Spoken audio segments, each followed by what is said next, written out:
This is Warrant Officer Python Fury of the Imperium of Voltar, Warfare Staff within the Voltarian Warfare Command. It is approximately 13:30 military Eastern Daylight Time, dated August 16th, 2026. Video is titled New P2 and P3 Strategies for Mataro Defenders. Let's get started. Okay, so starting with P2, and I apologize for the mic quality currently being bombed in the Middle East. You know how it is. Here's what I would propose. So, an effective strategy I found is that you're gonna have your Devastator, Recon, Flag Bearer, and two competent assaults, preferably at least one with a mic, to go all the way down here to waiting.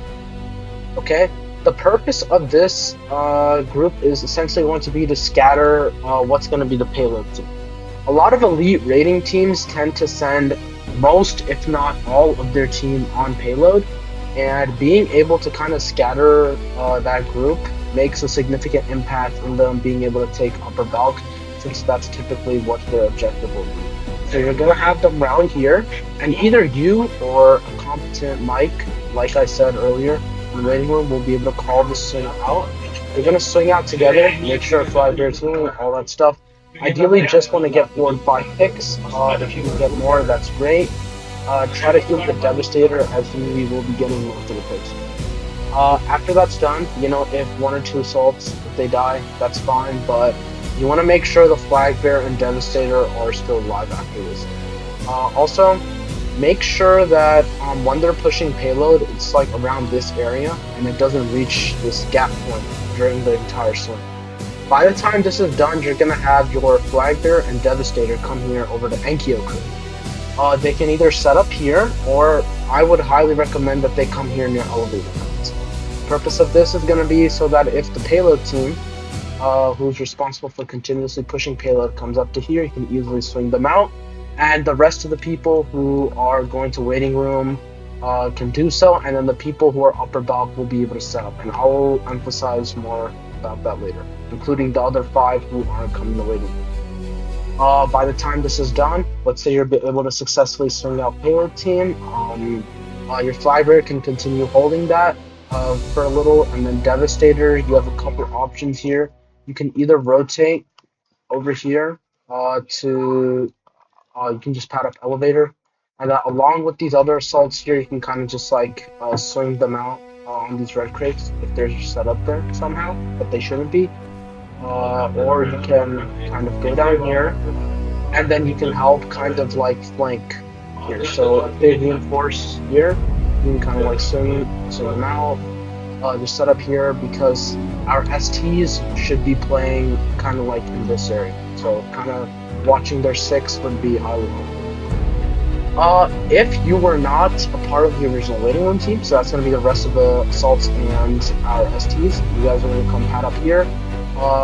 Those 2 assaults, and then later on the all spawns are going to come up here up above. And then, yeah, the other 2 STs, like I said, set up over here. Making sure you have red vent control for as long as possible throughout the game is absolutely vital, especially if you want to make sure you have control over this area and you want to light flag there to go through. That's kind of like the initial hold. So yeah, let's move on to what happens during sort of the middle part of P2 after this kind of hold is going.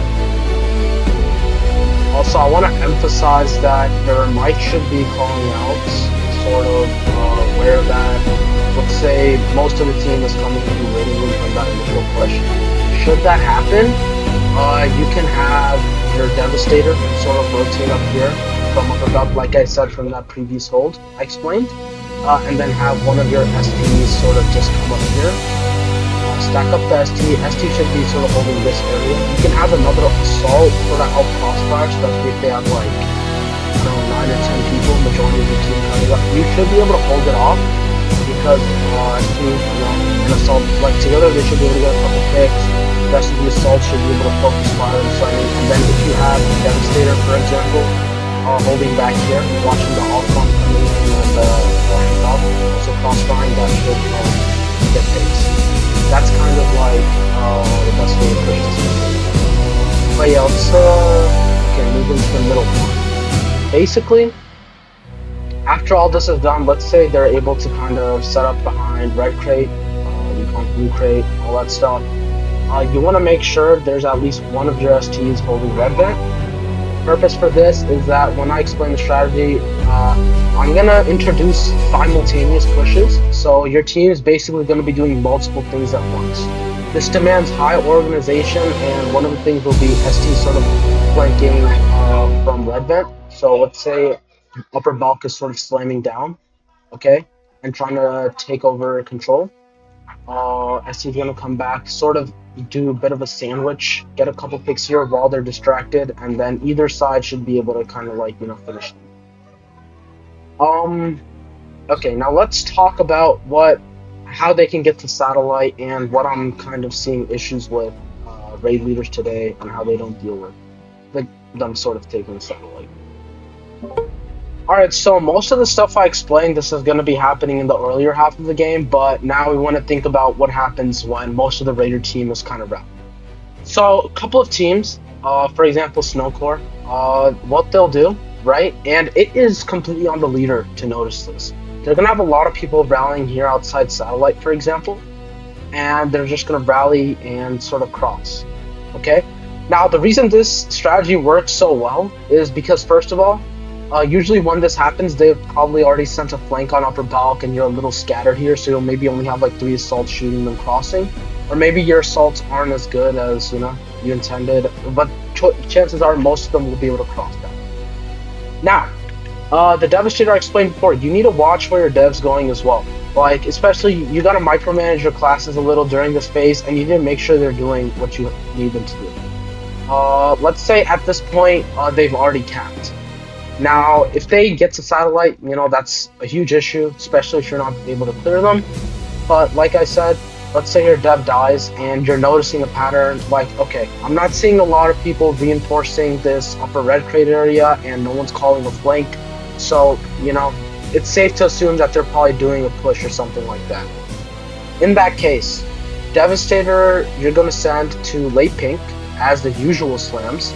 But this time, it's important to consider like sending a flag bearer with them. Now, usually, by the time you notice them doing this, they'll usually be reinforcing and already existing like 2 to 3 people in satellite. So it's very important that your assaults on upper bulk are kind of like watching them like hawks, pretty much. Basically, I would say about when they get to about these pipes, okay. Basically, once the dev's slamming. He'll be behind them. This is the perfect time to call the drop. And you'll make sure it's exactly at this time. If he drops into the push, if he drops early, he will die much quicker. It's almost guaranteed he's going to die, but you want to make sure he's getting a lot of picks here. So by the time he slams, Flagbear's healing, he gets a couple picks, Flagbear's shield, he can kind of like pop out of it, and then he should be able to get quite a few picks with the help of the assaults on upper bulk as well. Also, what else you can do? I mean, by the time they get to satellite, you already know you can do a split push from yellow and late pink. But I'm gonna kind of go into like the worst possible standing now for P2. In a situation where defenders have essentially lost all their territory and they're sort of getting steamrolled by raiders. Okay, now I'm gonna explain the worst case scenario. And by worst case, I mean, let's say they have, let's say raiders have people satellite, raiders have people on red crate, and even a couple set up on upper bulk. Because at that point, you've lost all territory, you can't cross in to yellow vent, you're basically lost it. So, what you need to do, just the standard hold as before, sort of, but with some adjustments. Okay, so first of all, you're going to have the assaults and ST. ST is just kind of rally out here for a moment. Okay, and then you're going to have one assault. One assault, you need to choose like your best assault here. They're going to act as kind of like a crossfire. They can either go up on bridge, they can come here from the outside pads, pad up here, hold cover, or if they don't really have people on red, they can kind of just come up here and kind of also help kind of crossfire from the back when everyone else is sending into raiders on it. Alright, at this point, you need to take it step by step. All right, so when you're able to take control of upper bulk, you're gonna have both of your STs and flag bearer, for example, go over here in pink, and then your devastator is gonna go late. It depends if there are more people satellite. You want to send one of your STs into yellow, maybe even flag bearer into yellow. If you have to clear satellite, if there are more people there, it really just depends. But here's what you're gonna do, right? You're gonna have your assaults rallied up here. You're gonna have one, maybe two assaults. Just shoot from the back on upper bulk. Watch out for that recon. You guys are gonna rally, and then you're gonna slam here. All right. Now, as opposed to what most teams do, they're usually just gonna slam. They're just gonna run it down like this. Okay, you're not gonna do that. You're gonna wait here. You're gonna kind of like bait them, swing them out a little. Watch the STs in red because at this point, I'm assuming you've lost red line. And when you call it, okay, when you call the slam, your devastator and uh, ST or whoever you have set up there, they're gonna slam and fight satellite, and then assaults are going to run into red bandit. You're just gonna run into the ST, and while you're in like this area, your ST needs to be watching. He needs to slam and run in with you guys and fight this. Okay. When this is done, you should be able to take control of Red Vent, and as I prior explained the purpose of Red Vent, you should be able to set that up with at least one ST. Rest of the assaults, as I said, you guys can kind of like set up a flank here. You can have your all spawns go upper bulk again, shoot for you. Then you guys can kind of assaults can kind of like peek behind here,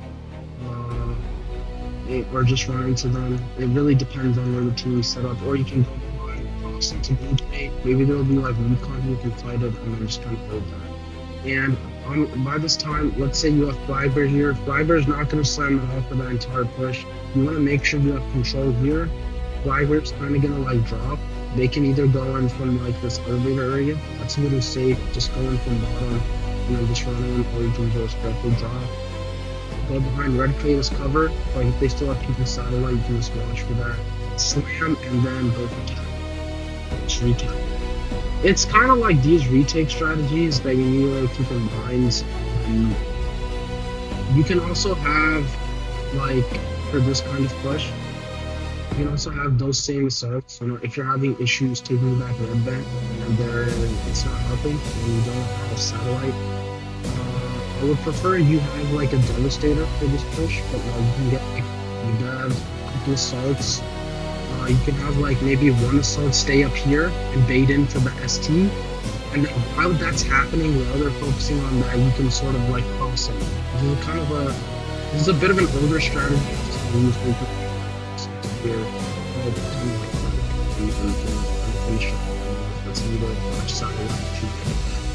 kind of that should be P2. Your goal in P2 is sort of just to stall these raiders as much as possible. You need to do everything you can to not get steamrolled. Don't expect a P2 hold in a competitive match per se, especially because raiders are starting to develop a lot more new strategies, and just keep that in mind. But you should be good. Alright, so now it's time to talk about P3. Unlike P2, it's not sort of that phase where, you know, your first play necessarily defines how you're set up for the whole game, but there are a couple of things that the leader needs to take into consideration based on how much time you have. Now, if you're like me, for example, I've kind of just been skipping phases, but if you have like 40 minutes left in I'm just going to say just do the standard lobby push, lobby setup, and as soon as you lose this, you know, don't try to contest it, even if their payload's like way outside. As soon as you die, and STs especially, you want to just rotate to F2. You can have one or two assaults, maybe shooting back, delaying them a little, but you want to make sure you have that F2 hold as quickly as possible, because that's where it will matter. If if you have like 15 minutes, 10 minutes or something left in P3, then you don't have to worry as much. You still want to rotate to F2 quickly, make sure you don't lose it, especially if you're going up against a good team, but I mean, it's not as urgently needed as you know, like a 40-minute P3, because the longer it takes, the more you want to just have an iron tight F2 hold that's impossible for the raiders to penetrate. So I've seen a couple issues here whenever I lead Mataro sometimes. You need to make sure, like I said, I can't stress this enough on this floor. You need to micromanage a lot, especially with the pushes. When you're set up F2, you want to have one or both STs if sewers isn't open, just holding top right. Like, this is kind of just commonly known, but I just want to emphasize it. If they push, you just kind of want to, you already know ST slam. Assaults are set up in the back, kind of shooting. If most of your, for example, if most of the raiders are already F2, like let's say they're in the top right crate, you can let classes sort of worry about that from the back, but I don't think a lot of people take advantage of temple. So if you have a couple assaults in temple, most of the raiders are top right or something, and you see payload coming away, you can just rally, slam, focus fire it, clear it quickly, and then you just want to kind of set up over here behind crates. Because at that point, you know, raiders kind of have to worry about, first of all, the advancing threat coming in from F2 with all the all spawns, and then you guys are kind of going to be set up behind here, crates, behind cover, and there's not going to be all spawns reinforcing at this point, and you'll kind of just be able to sandwich them. Even if there's way fewer of you, you'll be able to get picks, and the rest of them can kind of just run them down. At that point, they shouldn't be winning it at all. They might also be holding button, but then again, you know, if you're set up temple, you can kind of like swing them out from there too. Or, you know, if you pad up, you can kind of just cross into there while off-spawn reinforcements are kind of handling and running it down. Just really depends on your classes. I'm not going to go through the holds, like how to hold reinforcements, all that stuff. That is very straightforward. I'm kind of just going to explain the adjustments in tactics that I think aren't as commonly used as they should be. And I would consider those to be new strategies, whether others may agree or not. Okay, so first setup is going to be Doc. So there's a bit of a newer strategy, and I've been using this myself. It's very effective. Of course, you're going to have like your flag bearer setting up on server, and I apologize for the background noise. I have a bunch of idiots yelling in the background. But as I said, you're just going to rally here. Okay, so you're just going to have one or two of your best shooters. And I mean like the best shooters in your push should be up here on Valk shooting for you. They will get the picks that you need. You can get like one ST, preferably the sewer ST if you guys aren't getting sandwiched by them in all spawns. Just rally here, quickly slam down. Okay, first thing you guys need to do when you drop down here. You need to focus fire dev crate. You are gonna die if you don't do this. I see so many people just running in like, they're just running in like bots and then they just die. Okay, you want to come drop down, you want to hug, you want to get up to like this kind of area over here, and as you're running in here, you just want to focus fire the dev PP, and he should only be getting one at most, preferably no one, and he shouldn't really be getting anyone this way, especially if you have a good push setup. After this, you want to run it down, and I see a bunch of leaders they just say roll around. Like, why would you want to roll around, especially if most of their teams in jet? If they're set up behind this crate, that's free eats for them. Why would you ever do that? Don't do that. Just rally here. You're gonna run down. Okay, you want to stay just outside of. Let's say they might have like ST or something. You just want to stay just outside this reach or something, and you just want to wrap around. You want to hug this corner. You're gonna focus fire the rest on gen. You want to make sure crates doesn't get an angle on you. You can rally here, and then you just kind of jump here, distract them. You just wrap around them and you kill them. It's that easy. In the meantime, the flag bearer wants to wait. Like, by the time your push is wrapping around here, then the flag bearer should be going, because at that point, then it's just going to be crates left, and they're just kind of screwed. That's sort of it. But I've noticed that having the two assaults shooting at whoever peaks is a very effective strategy.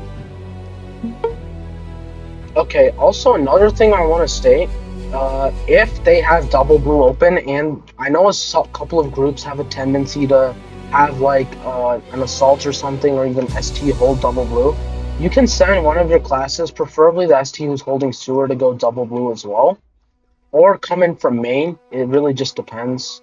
And the purpose of this is that they're kind of back here in the push, so you guys can slam in, and then that ST is gonna come in your push. It kind of serves as a distractor, and like, let's say there's a devastator here, right? You can kind of just hug while he's peeking. You should be able to get up to him and fight that. Hopefully they don't peek you from crates, but I mean, if you're hugging like this, they're gonna be focused on whoever's slamming. ST should be pushing first from coolant anyways at this point, so they're more focused on whoever's balcony. But at that point, I mean, you should be able to get pick on dev, and then you can kind of just run down and do the same gen strategy like I explained. Yeah. Now I'm gonna kind of explain a strategy that goes more into the end game of this, and what I've seen a couple of teams do, and we have for some reason we have a huge issue with taking back, especially if we don't have strong class players compared to theirs, is if they try to like reverse hold Valk or something. If it's like towards the end of the game, they reverse hold it, and we're not able to push it out, then what can we do? Because even if we try to go in from sewer, you're gonna die. Well, what the hell do we do? I've devised a bit of a theoretical push. What it does is that it mimics Raider strategy, so you send all your all spawns, because at this point I'm assuming everyone died. Uh, well, they should have been, otherwise I don't know why you're not getting Valk. But if they die, you have them slam server, they're gonna rally out here, okay? The reason for this is because at this point they'll probably have like one person over here, Coin or something. They're just gonna be set up F2, and that's bad. But basically, you're gonna come here, they won't suspect it, but you're gonna rally outside here in this server area, then you're just gonna kind of like cross. You're just gonna run it down. You have a couple of options. You can go in through main. I wouldn't recommend that, but I see some people do main pushes though. But for defenders, it doesn't really make sense. But you can just go in through double red.